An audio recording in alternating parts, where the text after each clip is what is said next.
তো বন্ধুরা, কালকে তো আমি চিকেন কোরমা বানিয়ে খেয়েছি, যেটা একদম ঝালঝালা রিচ ছিল। তো আমি আমার মাকে বললাম যে একটু মিষ্টি জাতীয় কিছু বানিয়ে খাওয়াতে।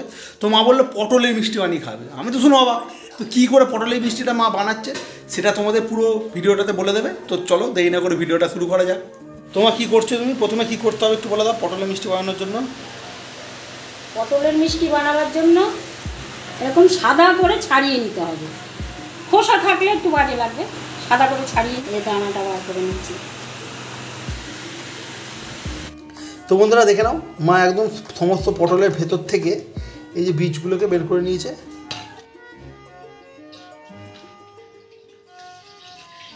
এখানে 500 মতো দুধ জাল দিয়ে নিতে হবে, তাই তো?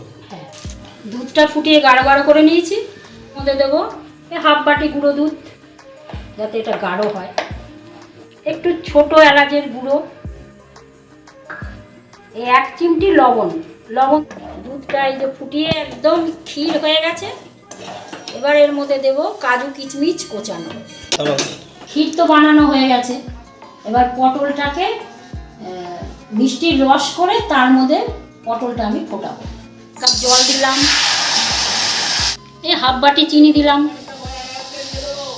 এই যে শিরাটা ফুটে গেছে। একটু ভালো গন্ধর জন্য ছোট এলাচ, যার ইচ্ছা হবে দেবে, আবার নাও দিতে পারে। এবার পটলগুলো দিয়ে দেবো এই মিষ্টির শিরায়। এর মধ্যে এগুলো সেদ্ধ হবে। রসটা তো একদম শুকিয়ে গেছে। হ্যাঁ, এই যে চিটচিটে হয়ে গেছে। এবার এটা হয়ে গেছে। এবার এই ক্ষীরটা পটলের ভেতরে আস্তে আস্তে করে ভরে দিয়ে তাহলে তৈরি হয়ে গেল পটলের মিষ্টি। এবার এটা ঠান্ডা হলে খুব ভালো লাগবে। কি সুন্দর লাগছে গো দেখতে মা। হ্যাঁ।